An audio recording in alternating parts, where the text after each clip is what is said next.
And you. Perfect. All right, let's meet our players, ladies and gentlemen. Player one on the left-hand side of your screen, this is Cole.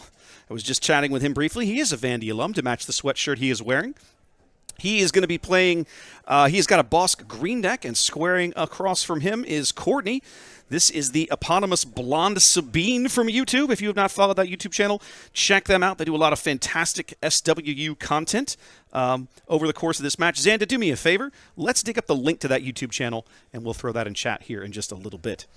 All right, so let's have a look at the board. There is, oh, come on. This stupid thing really irritates me when it doesn't update. Give me a minute. I don't know why this is such a problem for this goofy thing. Oh, I think I know why. I think I know why for the future. But for now, let's go back and fix the setup. So we're looking at Bossk Navarro versus Sabine Coruscant. All right, let's try this again. Ah, there we go. Now it likes me better. So for the first time today, guys, we're looking at a couple of 30-point bases. I should have lowered Courtney's camera just a little bit. That's okay. All right, both players shuffling up, getting ready. Time already ticking away a little bit. They did start the timer, so I went ahead and got that running. Oh, I like Cole's bar of Beskar. You guys see that, the top left? Oh, we're on Swiss round 3. Let me fix that. No. That is not what we want. Hit the wrong button again. There we go. There's Swiss round 3. Bingo. That bar of Beskar as an initiative marker, that's beautiful. I love that. I love that. When they go to sideboard after game 1, I will duck out there and move Courtney's camera down just a little bit. Center that up some. Now, Bossk Green, this is going to be an interesting matchup, right? Because Bossk Green wants to play the long game, right? You're looking for the big top-end stuff, and you're looking to curve out your opponent to get there before they can, right? You're looking at dragons, invaders, maybe a devastator, maybe a relentless, that sort of thing. Sabine, of course, on the other hand, much more about the speed. Now, she is playing a 30 HP base. That is something you don't always see out of a Sabine. Yellow Sabine tends to do this, of course, because the yellow bases that are less than 30, not terribly amazing. So this does give Sabine a little more legs, but without the green, her what am I trying to think of? Her unit pool is a little different, right? So we're probably going to see some slightly different units than you're used to seeing. If you've seen a lot of Sabine Green on camera, for example, or you've watched a lot of those games, you will 100% see some interesting things. All right, so we're going to start right away. It looks like Courtney is on the button. I'm not sure why the initiative token is on Cole's side of the board. Is he passing? There we go. Okay, she's on the button. We've gone ahead and used her action just to show you what that is. Each round, neither one of them playing a unit in round 1. That is a very awkward draw, to put it lightly. So I think what was happening there is Bossk was waiting to play a bounty on whatever unit. I think Cole wanted to play a bounty on whatever unit Courtney played, but Courtney either didn't have or didn't want to play a unit, just opting for the ping and going straight into regroup and resource. All right, coming in here with a Falcon in the wrong arena, but that's all right. Doesn't matter. It doesn't really matter. Let's see. So we've got a little bit of this action here. And a super laser tech on the other side of the board for Bossk.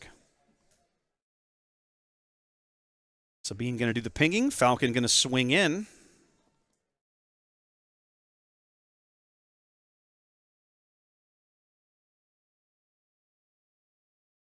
And on to the next round. See what Courtney opts to do here. Is she going to pay for the Falcon to leave it out or draw it back to her hand? I would, if it were me, I'd probably pay to leave it. I think it's worth it. Depends on what she's got in her hand. Like if she's on a Darksaber or something, then that's a tough call. But I still think you probably leave it out. What I love about the Falcon early against Cole is because if he tries to bounty it, she can just pick it up and throw the bounty away. So that makes it really, really a really nice early draw against this particular matchup.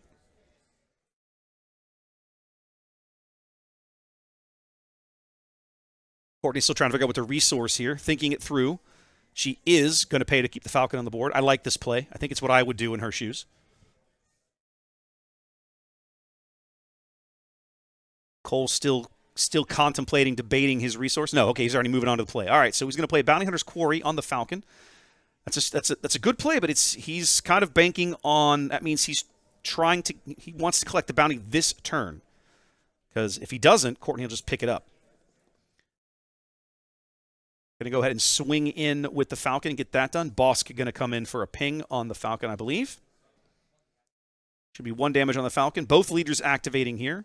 1 damage to each base, and 1 on the Falcon. She hasn't put the 1 on the Falcon yet.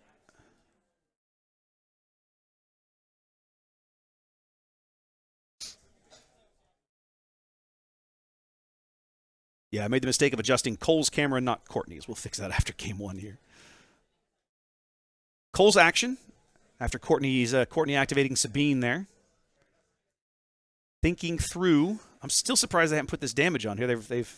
He's used Bossk, but I still don't see the damage on the board. Trying to figure out how he thinks he's going to pull this off. I think he passed just there. Courtney's got 3 resources. She's spending these on something. We're waiting to see.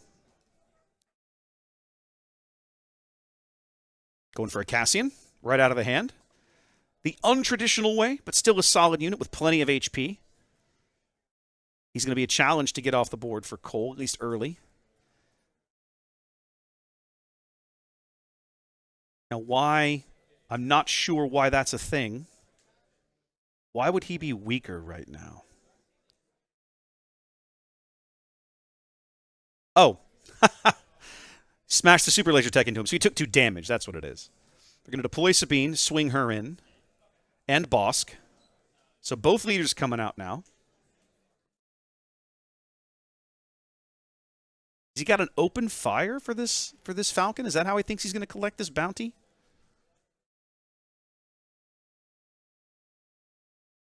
Okay, we got a price on your head for Cassian. Courtney's going to claim. Bossk going to smash into Cassian, take 3 back, and then ramp with the price on your head.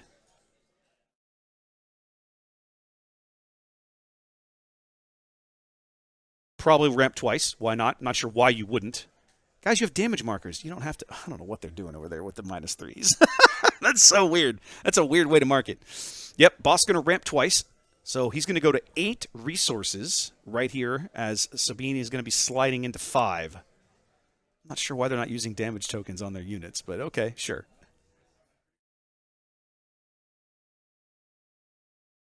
So now, is Courtney going to leave the Falcon or should pick it up and throw the bounty away? She is going to leave it. I'm not sure I would make this play. Personally, I think I would have let it go just to mess Bossk up and not give him the opportunity to double claim that one. 2 free units sounds pretty amazing if you're Bossk. Yeah, I was thinking about the open fire, but haven't seen it yet. I mean, maybe he might draw into it. I don't know. Courtney on the button with a 3 resource play here.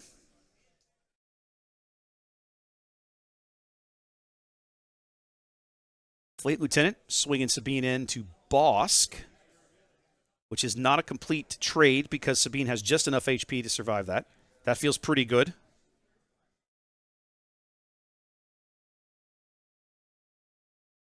But an 8 resource drop of Emperor Palpatine here in the early game, that's going to make a big, big mess.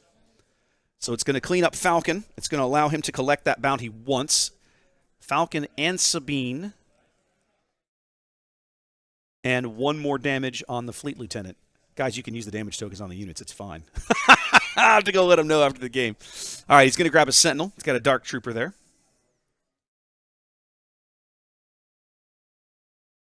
3/3 Sentinel. Save him a little bit of pain as we head into the next turn.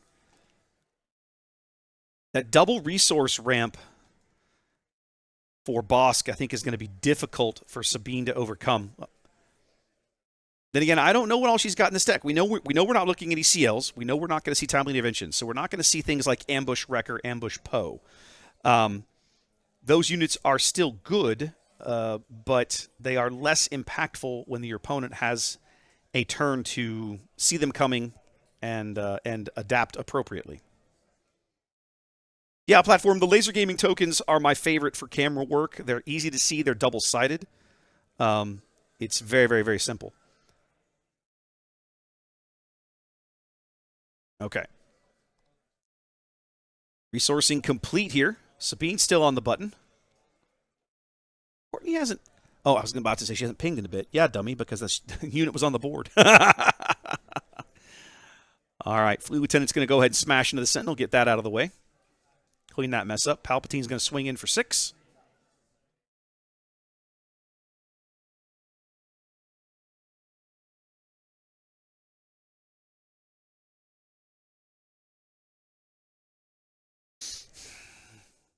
And so now it's Courtney's move. We know Cole's going to play reactively this round. He is, I won't say he's ahead. He's not ahead, but he is not that far behind. He's going to be trying to probably think of an answer to anything that Sabine comes up with here. We've got, that's the Valiant Assault Ship out of set 2. Nice little solid unit, 3-4 Saboteur. And he is going to get that bonus on attack because, of course, Cole has significantly more resources than Courtney does. We're spending a whole bunch. We're spending 9.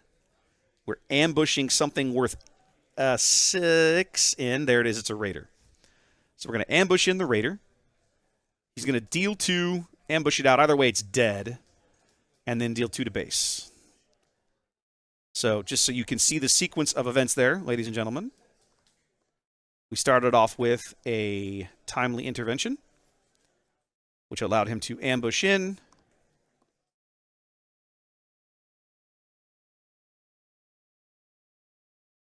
A Ruthless Raider. Courtney's got a couple of resources here. Anything she puts on the ground is going to get murdered. Yeah, that's unfortunately not the kind of impactful play you're looking for in this situation. Leia's a good card in the right play. I've seen Leia win games before, but right now she's just more likely to get smacked off the board by Palpatine. Going to go ahead and ping everybody because why not? Oop. There we go. 6, 7, 12. Yep. I'm actually off 1. There we go.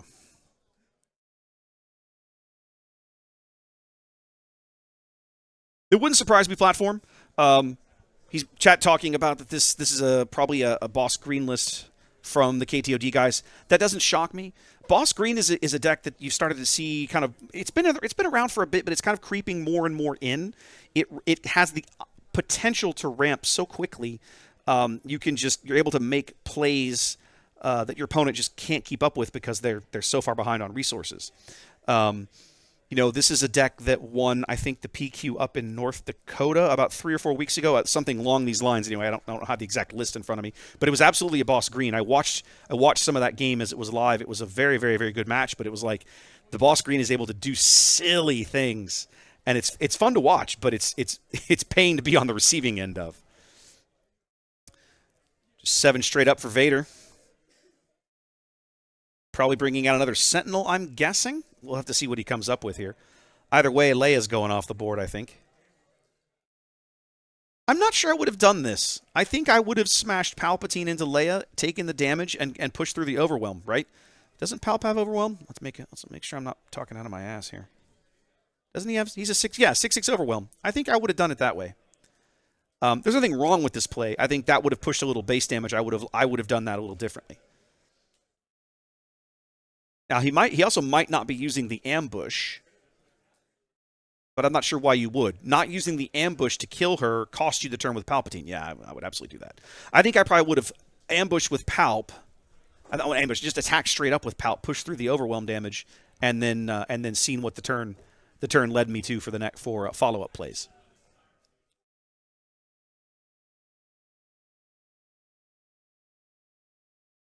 Thank you for the kind words, Josh. Appreciate you. Are we scooping? It looks like we're scooping. No. What did she do? Oh, for a cause. All right, so we're doing for a cause I believe in. Pushing through some more base damage. I just saw her flipping cards off top of her deck. I was like, what are we doing over there? Okay, so that should have been 4. He should be 17 damage? Yeah. So we go 1, 2, 3, 4. She takes 6 to face from Palpatine. Losing the race now. Still got the Raider to come. That's going to be 4 more.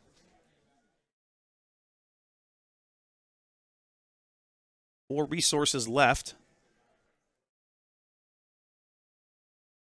She should have 18 damage on base. No, she's just going to scoop it up, it looks like. Yep, we're going to game 2. Okay.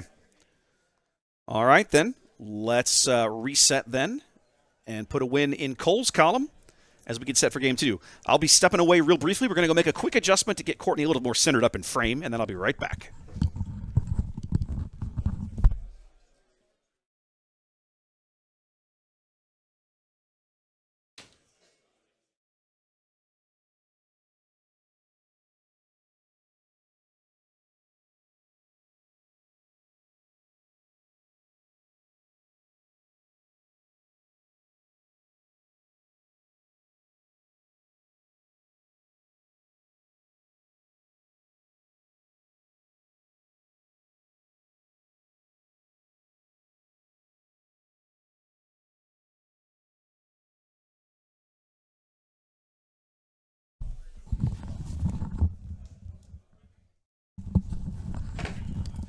Oh, yeah, that's much better. That's much better. Now you're seeing more than just her neck and her eyes. You can actually see she's a real person. All right, so both players hitting their sideboards here. Game 1 in the books. I would very, very much like us to get to a game 3. Oh, does he have a Hypervader in their platform? He might have had it in his hand. I wasn't even paying attention.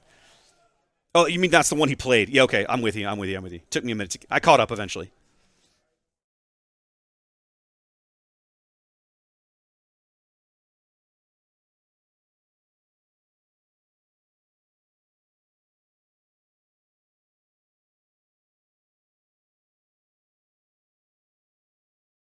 Both players thinking through sideboard options here. I've been saying this over the first couple of rounds, but in case you're joining late, I'll say it again. When we're doing sideboards like this, I don't show the table. I don't want to give the stream the opportunity to see the possible flashes of people putting stuff in and out of the decks because the way the tournament rules are structured right now, you're not allowed to see deck lists before the top 8.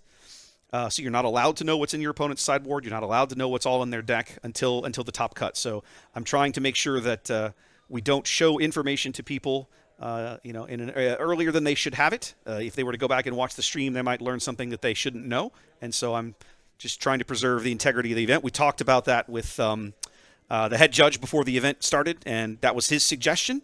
And I thought, hey, that's a really good idea. Let's make sure we do it that way.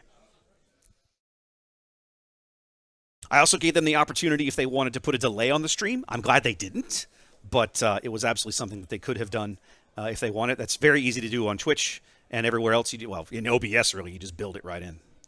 All right, we are headed back to game 2. Drawing some opening hand, making some resourcing decisions here.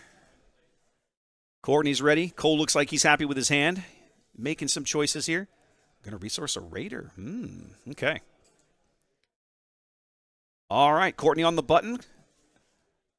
Not victorious in game 1. Starting the game with initiative here. Starting with a Leia. Exactly the kind of unit the Bossk wants to see because he's going to be able to murder her on the second turn of the game. Only 2 HP there. Coming in with a Bounty Hunter's Quarry. Bossk now able to ping either unit. Opting to ping Leia. Probably the right play.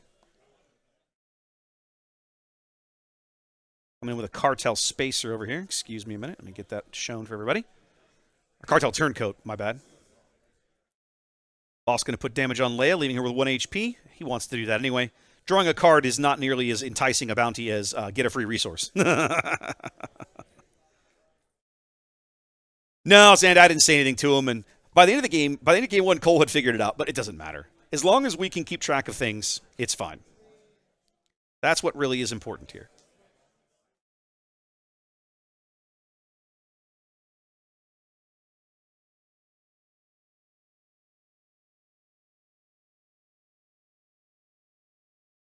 I will say I like seeng Courtney go a little wide here because we know, she knows going in that she's going to lose Leia very quickly.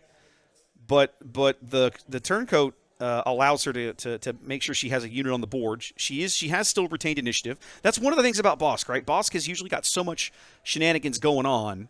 He doesn't get to do all the things he might like to do. She is going to get a swing, a nice fat swing for 4 out of Leia before Leia gets pinged off the board.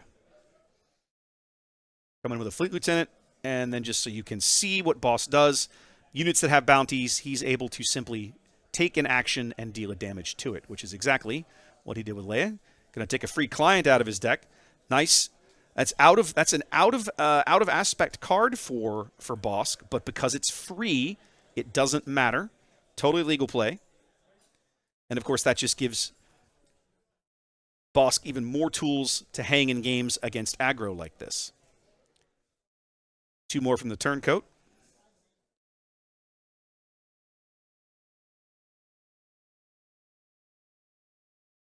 And coming in with a little more ramp here with the Disco DJ, the Death Star DJ, the Super Laser Tech from set 1. Courtney claims, on to the next round.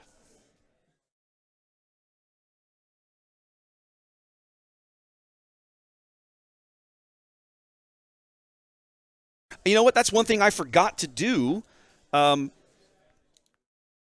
Chat, you're saying Cole is from the Pensacola group. I forgot to ask each player where they were from originally. So that's I have been trying to do that, and I failed to do it for this game because I was in a rush. That's awesome. I know Eric from the last round is also out of the Pensacola crew. This is an easy drive for those guys, about an hour over here, depending on where you live in and around Pensacola. Courtney making a resource decision here, trying to think through. This is going to be this is an important turn for her. This is Sabine's coming out party, although it's going to be Bossk's coming out party as well. Once that Super Laser Tech smashes into something, Bossk will be allowed onto the board 2.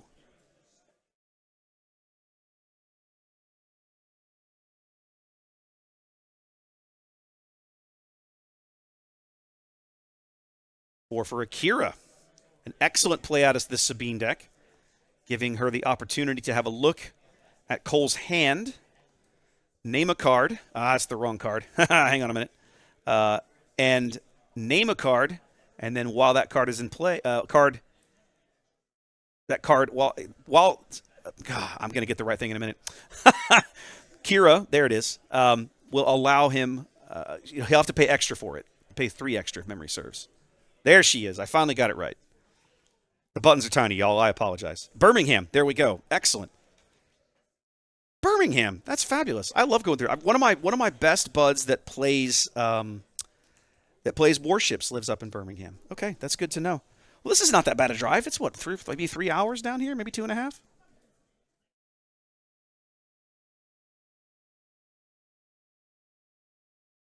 One of the nice things about the Southeast, right, is you've got all of these cities. I live in Texas, right? And Houston, Austin, San Antonio are pretty close together. Dallas is not that far away. But outside of that, if you're going to game in Texas, like, you got to drive 1,000,000 miles. The Southeast is really nice because there's a lot of places. Everybody's got their own kind of little groups together.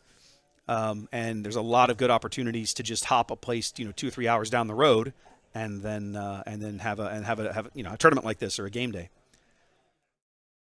3 more damage to base as Cole ramps by smashing the Super Laser Tech into the Fleet Lieutenant. Okay. We've now put a bounty on the Fleet Lieutenant, which means he'll be dead in a moment, and that will allow 2 more from the turncoat. Bossk is going to ping the Fleet Lieutenant for 1, I'm sure of it. Yep. No. Surprising. Oh, he wants to double collect it. Ooh.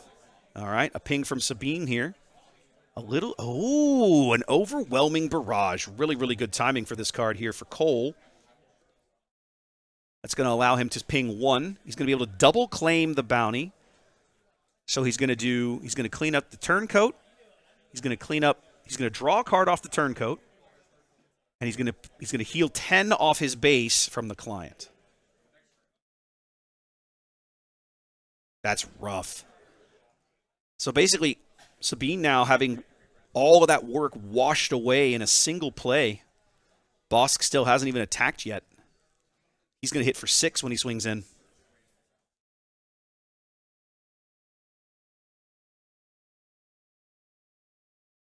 Yeah, I love that Beskar chit. Okay, we're going to deploy Sabine, who's immediately going to get murdered by Bossk.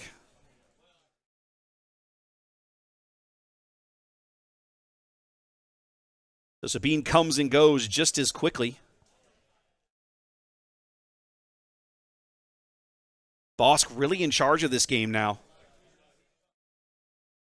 That client combo is so filthy. You don't expect that in this deck, right? That's one of the nice things about that off death spec card. And I you want to be able to get it out with the Bounty Hunter's Quarry. Like that's the goal.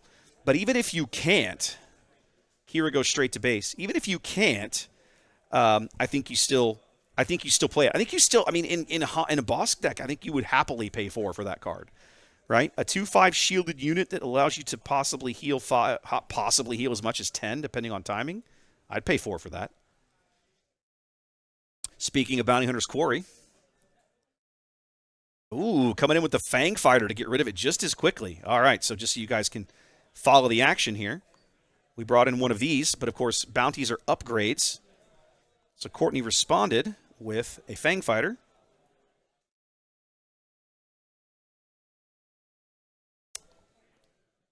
To remove an upgrade, which immediately got hit again with a price on your head. And then she followed up with an A-Wing.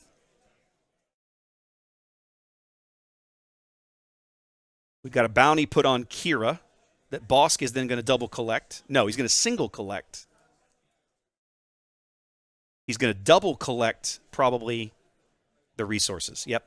So he's going to heal 5 again, leaving him on 1 and double ramp. Oh, and he played Punishing 1 when I wasn't looking.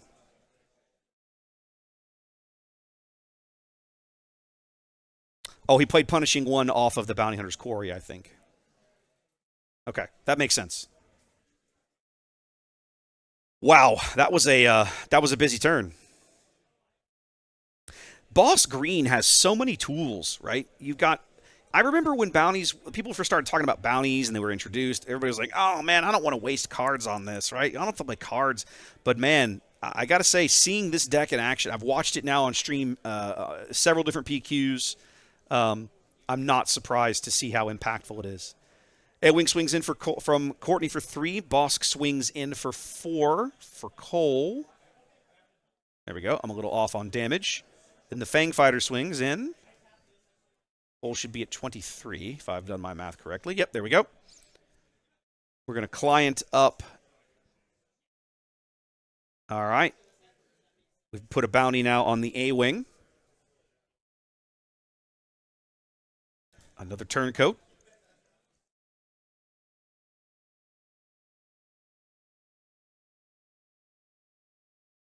Okay. We're going to murder the A-Wing and heal every scrap of damage from Cole's base. The client is absolutely ruining this game for Courtney. That one card, he's healed 20. He's healed 3 different times off the client, once for double. He's going to play them all, nothing to ambush. He's going to play it anyway. So just to keep you guys up, we have now played, he put out a Kylo's tie.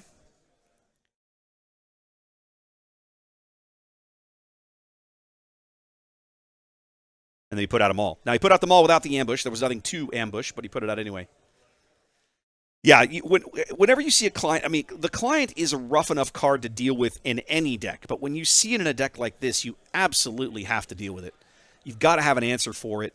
You don't expect to see it in this deck, but even with the ramp, like between the ramp and the ability and the ways that he has to play it as Maul swings in, you have to have a way to deal with it, whatever that is. 2 more from the turncoat. Cole 100% in the driver's seat here. As long as that client's on the board, he just honestly, he doesn't even really have to expend a ton of energy. I mean, right now he could bounty up something and then just trade one of his units for it anytime he felt like.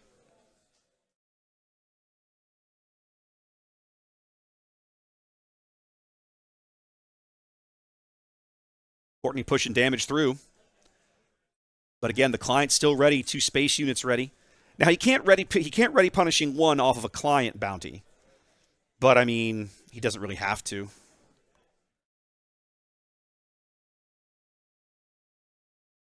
I think at this point...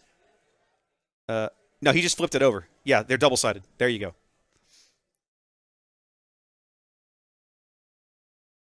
Now, Courtney still has all her ready. I have to say, her resources are all still ready there. Coming in with a pair. 2 for a regular unit Sabine, which is actually immune to being attacked right now. Not something you see a lot of. Frequently, that's not a thing. Trying to go wide here, but I think it's going to come too little too late. Client coming in for 2 as well. Now we're 1 action away. She has to claim here. She's just going to scoop it up. There you go. A 2-0 win for Cole, ladies and gentlemen. Bossk Green just a little too much there for Sabine Yellow to handle here in round 3. Absolutely got to have an answer for the client. Feels bad. I think that unit Sabine would have been a good pickup, right? Able to ping the shield and start pushing through damage. And it doesn't even trade, right? That's the thing. Unit Sabine is probably the card you really need in that situation. But not able to come up with it. But a really, really well-played game by Cole. One of the things about Sabine, she puts so much early pressure on that sometimes you can find yourself feeling a little too much on the back foot, maybe making suboptimal plays. Didn't feel like Cole reacted that way at all. Felt like he just kind of like, nope, this is my game. I'm sticking to it, and played it solid. Obviously, a matchup he had prepared for. You have to, in the current meta, you have to come in with a plan for Sabine, whatever that plan is. You're going to see her. So, yeah, very, very well played from both players. And there we go.